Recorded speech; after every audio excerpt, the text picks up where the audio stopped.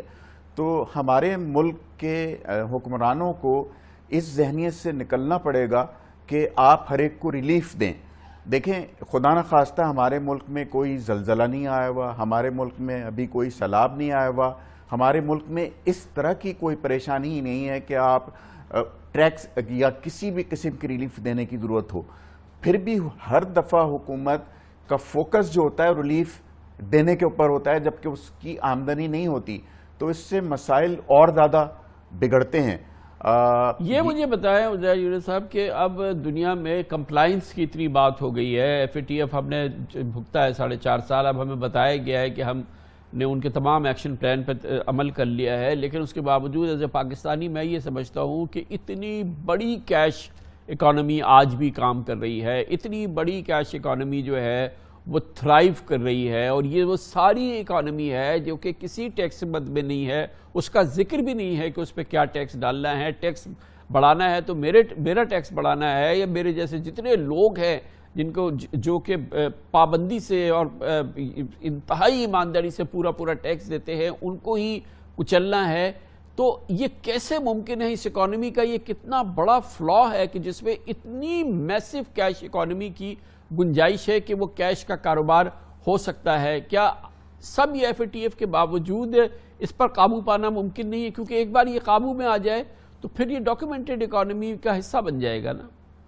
دیکھیں ڈنڈے کے زور پہ ہم نے کافی کوشش کر لی ڈاکیومنٹیشن کی, 75 سال میں نہیں ہو سکا. میرا ماننا یہ ہے کہ آپ نے یہ ڈاکیومنٹیشن انسینٹیو سے کرنی ہے. ٹیکنالوجی کا زمانہ ہے, اور پنجاب کے اندر یہ کچھ سال پہلے ایکسپیریمنٹ کیا گیا تھا کہ جہاں ریسٹورنٹس میں ڈیجیٹل پیمنٹس کے تھرو اگر آپ پیمنٹ کرتے تھے تو آپ کی ٹیکس ریٹ کم ہو جاتی تھی. اسی طرح پاکستان بھر کے اندر اب اسٹیٹ بینک نے راسٹ لانچ کیا ہے, ڈیجیٹل پیمنٹس انٹرفیس ہے, اس کو انسینٹیوائز کریں. آپ کنزیومر کو کہیں کہ جی اگر آپ 17% کیش پہ GST دیتے ہیں, وہی ٹرانزیکشن اگر آپ ڈیجیٹل پیمنٹس کے تھرو کریں تو آپ کو اس کے اوپر ریفنڈ مل جائے گا یا آپ کو سستا کم ٹیکس ملے گا. تو کنزیومر خود ہی دکاندار کو, چاہے وہ جولر ہو چاہے وہ کچھ کھانے پینے کی اشیاء بیچتا ہو, اس کو کہے گا کہ بھائی میرا یہ فون نمبر ہے, آپ اپنا QR کوڈ بتائیں یا اپنا اکاؤنٹ نمبر دیں اور میں آپ کو ڈیجیٹلی ٹرانزیکشن دے دیتا ہوں. اس انسینٹیو کے بغیر میرا یہ ماننا ہے کہ یہ جو ڈاکیومنٹیشن کا مسئلہ یہ ڈنڈے کے ذریعے حل نہیں ہوگا. ہمیں کریٹیولی تھنک کرنا پڑے گا کہ اگر ایک شہری 80% GDP ہمارا کنزمپشن ہے یا اس سے زیادہ کنزمپشن ہے, تو آپ نے انسینٹیو دینا ہے لوگوں کو جو دکاندار کو جا کے خود کہے کہ جی میں آپ کو اب کیش نہیں دے رہا, میں آپ کو ڈیجیٹل پیمنٹس دے رہا ہوں. اور وہ ڈیٹا آٹومیٹکلی جب کیپچر ہونے لگ جائے گا تو حکومت نہ صرف ٹیکس نیٹ خود ہی بڑھ جائے گا بلکہ جو ریٹ ہے وہ بھی کم ہو جائے گا کیونکہ آپ کا نیٹ ایکسپینڈ ہو رہا ہے. لیکن ہم اسی پرانے آرگیومنٹ میں ابھی تک پھنسے ہوئے ہیں جہاں لوگ کہتے ہیں کہ ڈنڈے کے زور پہ آپ ڈاکیومنٹیشن کروا دیں.